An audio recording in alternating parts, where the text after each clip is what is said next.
I want other children to live. I want other families to never have to go through what we've gone through. I have bonded with people over things that I hope nobody else ever experiences in their life. And we're here because we genuinely know that we can do something about that. And we can change that for children in my hometown, in my community. It matters.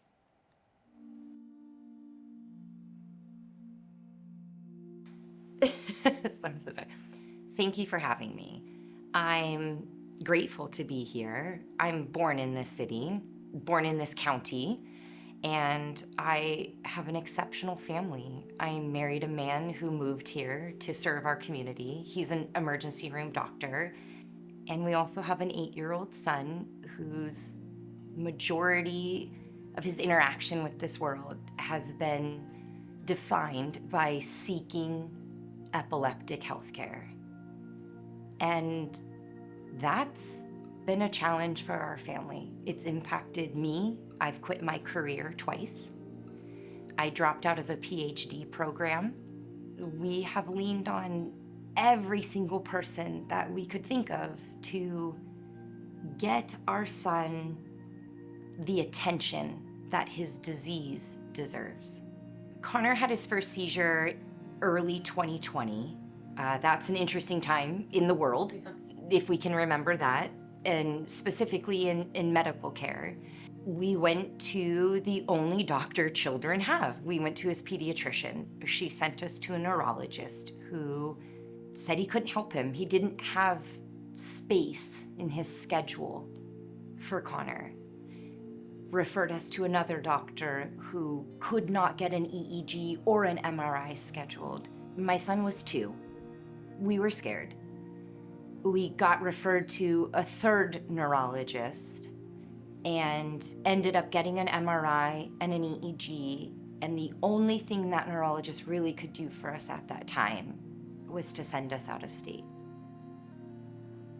So in a matter of probably 8 months, a little bit less than a year, we saw 4 doctors and then had to establish care outside of the state in the middle of a pandemic.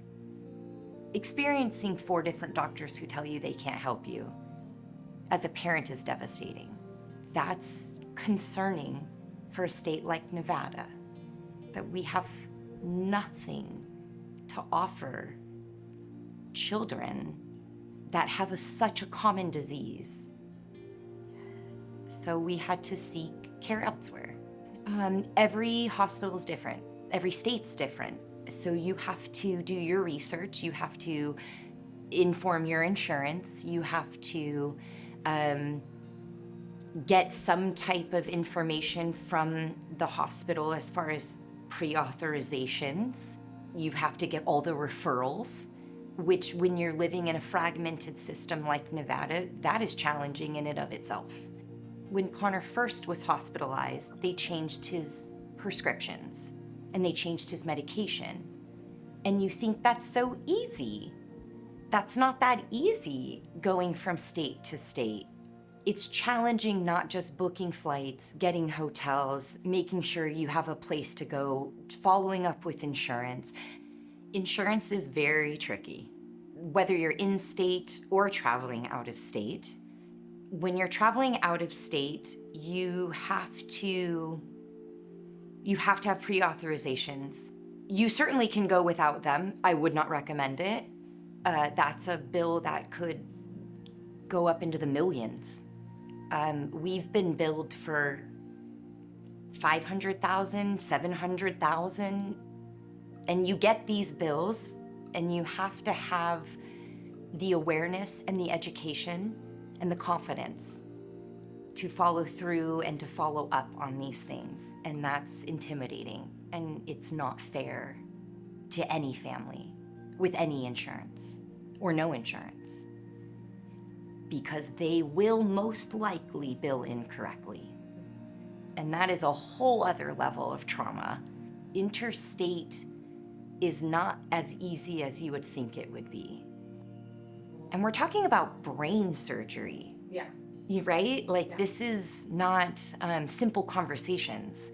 It's not an easily transferable situation. And it's not just about insurance. My son has missed out on kindergarten.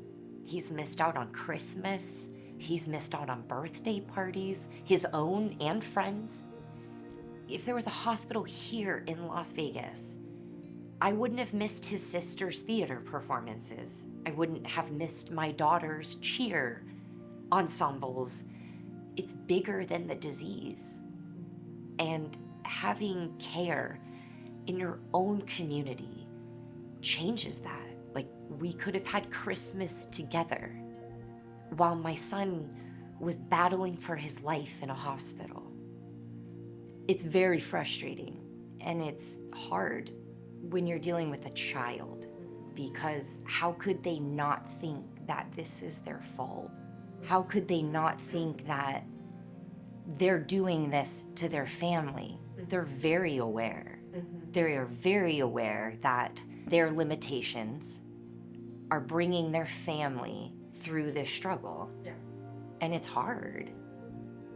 After we went to California, we were again referred to another state because California did not have the machines that certain epileptic patients need. At the time, there was only 12 machines in the entire United States. Most of them were on the East Coast. We live on the West Coast. So we took our son to Texas. Unfortunately, it did not go according to plan. He had his first brain surgery. A terrible tragedy happened. He ended up with a brain bleed. So now my son has a brain bleed, and he still continues to have epileptic seizures. Because of that, we still have to find another line of comprehensive care that Nevada does not offer, because we need comprehensive care where doctors interact with each other. Connor needs a neurologist that talks to an epileptologist that talks to a neurosurgeon. And we currently in the state of Nevada do not have an epileptic specific neurosurgeon. In Las Vegas, we don't even have an epileptologist for pediatric. So Connor cannot receive care in Las Vegas, whether we wanted it or not. So we are now looking to another state, a fourth state, to find fundamental, basic care for epilepsy. It seems insane, actually. I can't even imagine what a family would go through when they can't even consider how to save their child's life. You should always be able to have a choice to help your child. And we are trying to change that. I've said this before, and I want to scream it from the rooftops. This is a matter of life and death for children that have epilepsy. Children that cannot afford to leave this state. Children that do not have private insurance. Children that do not have parents that have the level of education that Connor has. And they may not live to have a life that we would consider a quality life.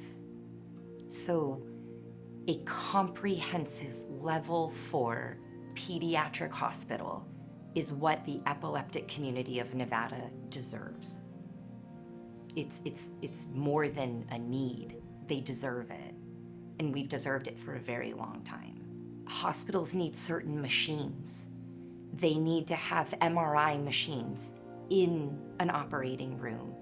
They need to have certain type of monitoring units. They have to have specialized nursing staff that are trained to deal with seizures. If we do not have a hospital that has machines and staff and the appropriate type of technology we will never get quality professionals. We will never get specialized professionals that will ever consider bringing their practice to Nevada, because they cannot practice effectively without these machines. This is a field of dreams situation, right? Like, we have to build it. We have to fund it. We have to lobby for it. It has to come to Nevada, or the epilepsy community will never survive.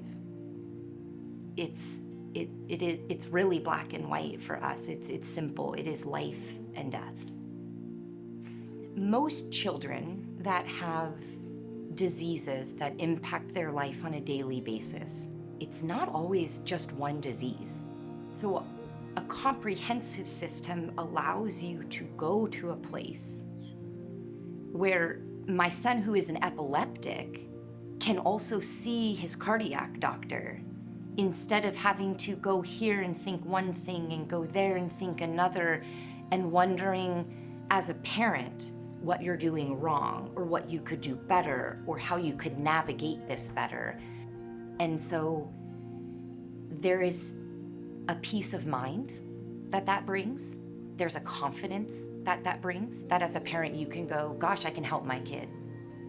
And when you have a confidence that says, gosh, I can help my kid, you will help your kid.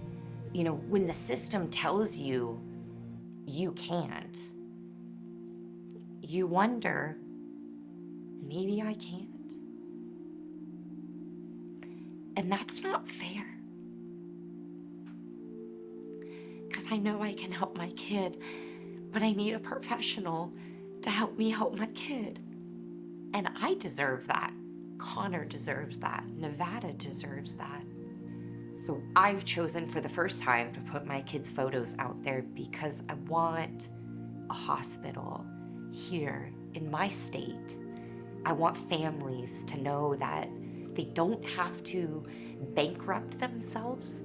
They don't have to fight. They don't have to go to these exuberant lengths to save their kid's life. They should be able to deserve to make a choice to help their kid. And we can change that. Yes. And that's why I'm telling my son's story, is we collectively, as a community, have to change that.